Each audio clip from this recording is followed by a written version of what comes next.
Хуульч шуухай тээврийн хэрэгслийн ашиглалтаас учирсан хохирлын хариуцлагын тухай ойлголт эрх зүйн зохицуулалтын талаар танилцуулж байна. Судалгаа танилцуулгыг нэмжин бэлдэв. Аль ч улс орнд зам тээврийн осол гарах явдал харьцангуй их тохиолддог бөгөөд үүний улмаас хүмүүсийн амь нас, эрүүл мэнд, эд хөрөнгө сэтгэл санааны хохирол нилээдгүй учирдаг байна. Тиймээс улс орнууд хууль тогтоомж замын хөдөлгөөний дүрм, даатгал болон бусад зохицуулалтаар учирсан хохирлыг нөхөн төлөвлөх арга хэмжээ авдаг. Тээврийн хэрэгслийн ашиглалтаас үүссэн гим хорыг арилгах талаар олон улсын туршлагыг жишээ сэсдээр баяжуулан танилцуулна. Түүнчлэн Монгол Улсын иргэний хуулийн 499-р зүйл тээврийн хэрэгслийн ашиглалтаас үүссэн гим хорыг арилгах талаар дэлгэрэнгүй тайлбарлаж, урган гарсан асуултуудад хариулт өгөв. Эцэст нь иргэний хуулийн зохицуулалтын дагуу учирсан хохирлыг нөхөн төлөвлөхөөр шүүхэд нэхэмжлэл гаргасан кейсийг хэрхэн шийдвэрлэсэн талаар авч үзлээ. Олон улсад тээврийн хэрэгслийн ашиглалтын улмаас учирсан хохирлыг нөхөн төлөвлөх хүрээнд тухайн тээврийн хэрэгслээр шууд хохирол учруулсан болон тухайн тээврийн хэрэгслийг эзэмшиж хяналттай байлгадаг хүмүүст хариуцлага тооцдог байна. Энэ зарчим нь хохирол учруулсан үйл явдлын гинжин хэлхээнд оролцсон бүх талд хариуцлага тооцохыг баталгаажуулдаг юм. Тээврийн хэрэгслийн ашиглалтаас үүссэн гим хорийн хариуцлага хүлээх этгээд нь жолооч, эзэмшигч, шилжүүлэгч, зөвшөөрөл олгосон тал байна. Олон улсад тээврийн хэрэгслийн ашиглалтаас үүссэн гим хорыг арилгах эрх зүйн зохицуулалт нь харьяаллын дагуу өөр байдаг ч ерөнхийдөө зөрчлийн тухай хуульд хамааралтай байдаг. Гим хор арилгах зохицуулалтад хайхрамжгүй байдал, даатгал, хүлээх хариуцлагын хуулиар тогтоосон хязгаар, иргэний нэхэмжлэл, даатгалын байгууллага буруутай этгээдээс төлбөрийг нэхэмжлэх тогтолцоо, засгийн газрын нөхөн олгуурын хөтөлбөрүүд ба тусгай сангууд, мэргэжсэн шүүхийн үйл ажиллагаа хамаарна. Гим хор арилгах олон улсын эрх зүйн зохицуулалтын талаар судалгааны ажилд дэлгэрэнгүй бичсэн тул бүрэн ихээр нь уншиж танилцахыг зөвлөж байна. Манай улсад байдаггүй хөгжүүлбэл зохистой засгийн газрын нөхөн олгуурын хөтөлбөр ба тусгай сангийн талаар товч танилцуулъя.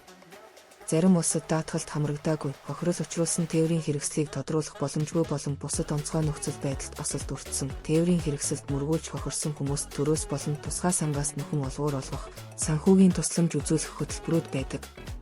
Жишээлбэл Өмнөд Африкт зам тээврийн ослын сангийн тухай хуулийн дагуу байгуулагдсан хууль ёсны байгууллага байдаг.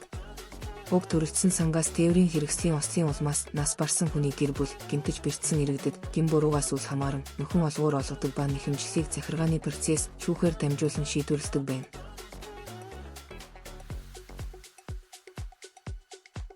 Тээврийн хэрэгслийн ашиглалтаас үүссэн гим хорыг арилгах Монгол Улсын эрх зүйн зохицуулалтын хувьд иргэний хуулийн 499-р зүйлд тээврийн хэрэгслийн ашиглалтаас үүссэн гим хорыг арилгах талаар нэмж судлах, тодруулах, эргэлзээтэй тодорхой бус зүйлс байна. Тухайлбал гим буруугүйгээр хариуцлага хүлээх зарчим буюу гим хор шууд учруулаагүй байдал, хариуцлага хүлээх асуудал. Тээврийн хэрэгслийн өмчлөгч гэх ойлголт тодорхой боловч тээврийн хэрэгслийн эзэмшигч гэж чухам хэнийг хэлж байгаа нь ойлгомжгүй. Тээврийн хэрэгслийг ашиглах явцад гэж хуульд заасан байгаа нь яг ямар тохиолдлыг хэлж байгаа нь тодорхойгүй. Жолоодож явсан зөвшөөрөлтэй болон зөвшөөрөлгүй бусдын тээврийн хэрэгслийг ашигласан этгээдэд хүлээлгэх хариуцлага болон өмчлөгчөд хүлээлгэх хариуцлагын зааг ялгаа бүрхэг байна гэж харлаа. Тиймээс эдгээрт хариулт өгөхийг оролдов. Гим хор учруулаагүй байдал, гим хор учруулахад нөлөө үзүүлсэн буюу тээврийн хэрэгслээ шилжүүлсэн, мөн ашиглах боломж олгосон этгээдийн хэндэн ч хариуцлага хамааралтай. Зөвхөн гим буруутай тохиолдолд хариуцлага хүлээнэ гэсэн ойлголт хоцрогдсон тул эрх зүйн сэтгэлгээг өөрчлөх шаардлага урган гарч байна. Иргэний хуулийн 499-р зүйлийн 3 дахь хэсэгт заасан эзэмшигч ашиглагч гэсэн нэр томьёотой холбон тайлбарлавал жолоочийг эзэмшигч гэхээсээ илүү ашиглагч гэж үзнэ. Автомашиныг түр эзэмшилтэй авсан хүн бүрийг иргэний хуулийн 499-р зүйлийн 1 дахь хэсэгт заасан эзэмшигч гэж туйлшруулан ойлгох боломжгүй. Монгол Улсын иргэний хуулийн тайлбараас тээврийн хэрэгсэлтэй замын хөдөлгөөнд оролцох гэдгийг зөвхөн машин явж байгаа үеийг биш, мөн хөдөлгөөрийг унтрааж явах үйлдэлийг түр зогсоосон үеийг хамааруулж байгаа. Зөвшөөрөлгүй газар зогсож байх хугацаанд бусдад хохирол учруулсан бол хохирлыг хариуцах асуудал хамрагдана гэж ойлгогдож байна. Үүрэг гүйцэтгэгч тус бүрийн хүлээх үүргийг тодорхойлох боломжгүй бол тэдгээрийн хүлээх үүрэг тэнцүү байх боловч гим буруугийн байдлыг харгалзан гим хорыг арилгах хэмжээ харилцан адилгүй байж болно. Тээврийн хэрэгсэл эзэмшигчийн хариуцсан арилгах хохирлын хэмжээг иргэний хуулийн гим хорийн үндсэн зохицуулалтын хүрээнд тодорхойлох агуулгатай байна. Тээврийн хэрэгслийн ашиглалтаас үүссэн гэмт хорыг ярилцахтай холбоотой хуулийн заалтуудыг уг эрх зүйн зохицуулалтын зорилгод нийцүүлэн боловсронгуй болгох шаардлага байгаа. Тээврийн хэрэгсэл зам тээврийн ослын талаар зарим статистик тоо баримтыг танилцуулъя. Манай улсад 2.5 хүн тутамд 1 автомашин ногдож байна. 30 автомашин болгоны нэгэнд зам тээврийн ослд оржээ. Улаанбаатар хотод зам тээврийн ослын улмаас гэмтсэн хүний тоо улсын хэмжээнд гэмтсэн нийт хүний 53% байна. Нэг улсраас торгуулийн дүн ойролцоогоор 10 тэрбум төгрөг байна. Хүний амнаас хохирсон ослын үндсэн шалтгаан согтуугаар тээврийн хэрэгсэл жолоодох 26.9%. Зам тээврийн ослд өртсөн хүнээс жолооч 16.9%, харин үлдэх хөв буюу 83.1% нь явган зорчигч, дугуйчин, зорчигч байна. Автомашинууд хоорондоо мөргөлдөх тохиолдол хамгийн өндөр байна. Зам тээврийн ослын шалтгаан явган зорчигчийн буруутай үйлдэлийн улмаас 1.2% бол жолоочийн буруутай үйлдэл 98.5% байна.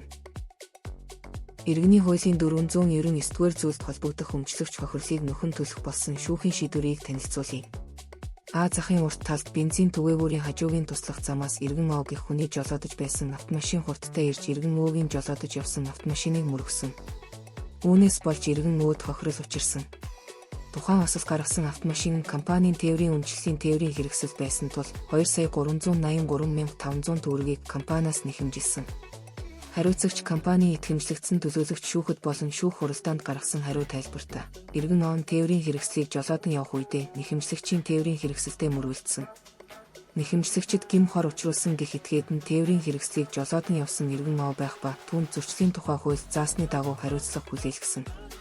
Учир нь иргэний хуулийн 497 дугаар зүйлийн 1 дэх хэсэгт зааснаар нэхэмжлэгчид гэмт хор учруулсан этгээд нь тухайн тээврийн хэрэгслийн шууд эзэмшигч буюу жолоодон явсан этгээд байх тул компани нь нэхэмжлэгчид ямар нэг хууль бус үйлдэл эсвэл гэмт хор учруулаагүй тул хэргийг хэрэгсэхгүй болгож өгнө үү гэжээ. Шүүх иргэний хуулийн 499-р зүйлийн 1 дэх хэсэг 510 дугаар зүйлийн 1 дэх хэсэгт заасныг тус баримтлан хариуцагч компаниас гэмт хорийн хохиролд 2,383,500 төгрөг гаргуулж нэхэмжлэгчид олгож шийдвэрлэжээ. Шүүхийн шийдвэртэй санал нийлэхгүй байгаа ба тайлбараа танилцуулъя. Монгол улсын иргэний хуулийн тайлбарт тээврийн хэрэгслийг гэрээ, хэлтсийн үндсэн дээр өөр этгээдэд шилжүүлэх үед уг тээврийн хэрэгслийг ашиглах явцад бусдад гэмт хор учруулсан тохиолдолд хариуцлага хүлээх субъектийг зөв тодорхойлох шаардлагатай гэжээ. Гэсэн байтал тухайн тээврийн хэрэгслийн жолоодлогыг хянаж өөрийн мэдэлд байлгаж байсан гэмт хор учруулсан этгээдэд хариуцлага хүлээлгээгүй, харин эрсдлийг удирдах боломжгүй, гэмт хор учруулаагүй, нөхцөл байдалд бодитойгоор хяналт тавих боломжгүй, бодитойгоор эзэмших, ашиглах боломжгүй хуулийн этгээдийг өмчлөгч тул хариуцлага хүлээх ёстой гэж шийдвэрлсэн нь буруу гэж үзэж байна.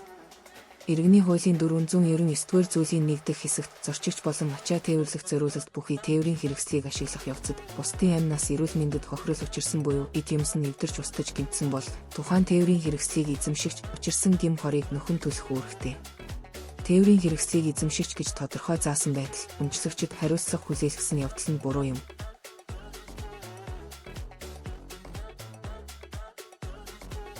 Дүгнэн хэлэхэд иргэний хуулийн 499-р зүйл тээврийн хэрэгслийн ашиглалтаас үүссэн гэмт хорыг арилгах талаар ойлгомжгүй эргэлзээтэй зүйлүүд байна. Гэмт хор учруулаагүй, бодитойгоор хяналт тавих боломжгүй, бодитойгоор эзэмших, ашиглах боломжгүй зөвхөн өмчлөгчийн эрхийг хэрэгжүүлэх боломжтой хуулийн этгээдэд хариуцлага хүлээлгэсэн нь шүүх хуулийг буруу хэрэглэж байна. Хуулийн энэхүү заалтыг дахин эргэн харах шаардлагатай. Ийм маягаар шийдвэрлэх нь шүүхийн буруу жишг тогтох аюултай. Хуулийн нэг заалтыг өөрөөр тайлбарлан хэрэглэж байгаа нь хуулийн томьёолол болон тайлбар бүрэн гүйцэд биш гэдг нь харагдаж байна. Манай улсад хийгдсэн хэд хэдэн судалгаанд иргэний хуулийн 499-р зүйлийн зохицуулалтын хэрэглээ шүүхийн практикт нэр мөр болоогүй, тайлбарлан хэрэглэх онол, арга зүй маргаантай хувилбарууд дэвшүүлсэн гэх зэргээр шүүмжлэлтэй хандсан байна. Ийм төрлийн зохицуулалт олон улсад байдаг төдийгүй хохирол учрахад нөлөөлсөн, оролцсон бүх талуудад хариуцлага тооцохыг баталгаажуулдаг зайлшгүй байх ёстой зохицуулалт гэж үзэж байна.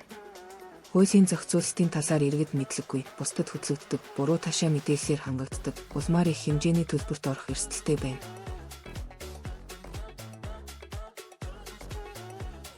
Танилцуулгын төгсгөлд зөвлөмж саналаа танилцуулж байна. Тээврийн хэрэгслийн ашиглалтаас үүссэн гэмт хорыг арилгахад чиглэсэн эрх зүйн зохицуулалт манай улсад байгаа шударгаар хохирлыг барагдуулах тал дээр анхаардаг. Гэсэн хэдий ч хохирлыг цаг алдалгүй барагдуулах асуудал үлдэж байна. Үүнийг олон улсад даатгасын тогтолцоо, хөтөлбөр сан болон давнсан шүүх байгуулах зэргээр үр ашигтай механизмыг бий болгох замаар шийдсэн байна. Эдгээр туршлагыг хэрэгжүүлэх боломжийг судлах хэрэгтэй. Олон улсын жишигт нийцэх даатгасын тогтолцоо манай улсад байдаг. Тиймээс тээврийн хэрэгслийн ослын улмаас хохирогчид хохирлоо харьцангуй нөхөн төлөвлөдөг гэж ойлгож болно. Харин төрөөс болон тусгай сангаас нөхөн төлбөр олгодог систем хараахан үүсээгүй байна. Ийм тогтолцоо нь тээврийн хэрэгслийн ослын улмаас гэмтэж бэртэх эрсдэл өндөртэй явган зорчигч, дугуйчин, зорчигч зэрэг эмзэг талуудын эрх ашгийг хамгаалахад чиглэгддэг. Ийм төрлийн сан байгуулах нь зөв зүйтэй алхам болно. Дагнасан буюу мэргэжсэн шүүхийн хувьд ийм төрлийн шүүх нь өнөөгийн манай улсын нөхцөлд зардал мөнгө, санхүүжилт шаардлагадах боловч зам тээврийн ослын гаралт болон амь нас эрүүл мэнд, эд хөрөнгө, мөнгө, цаг хугацаа сэтгэл санаагаар хохирч буйг харгалзаж, статистик тоо мэдээлэл тоон судалгаа, бодит нөхцөл байдалтай холбоотой эрх зүйн социологийн чанарын судалгаа хийж цаашид бодолцож үзэх асуудал болно. Тээврийн хэрэгслийн ослын улмаас учирсан хохирлыг нөхөн төлөвлөлттэй холбоотой эрх зүйн зохицуулалтууд нь хариуцлага, шударга, үр ашигтай, аюулгүй байдлын тэнцвэрт байдлыг хангах ёстой. Хохирогчдод учирсан хохирлоо иргэний журмаар барагдуулах эрх зүйн сэтгэлгээтэй байж зохих ёсоор нөхөн төлөвлөх, замын хөдөлгөөнд хариуцлагатай хандах хандлагыг төлөвшүүлэх хэрэгтэй. Хуульч шуухай тээврийн хэрэгслийн ашиглалтаас учирсан хохирлын хариуцлагын тухай ойлголт, эрх зүйн зохицуулалтын талаар танилцууллаа. Судалгааг бүрэн ихээр нь уншаарай. Хуульч шуухайтай хамт иргэний эрх зүй судлаарай. Хамтдаа хөгжицгөөе.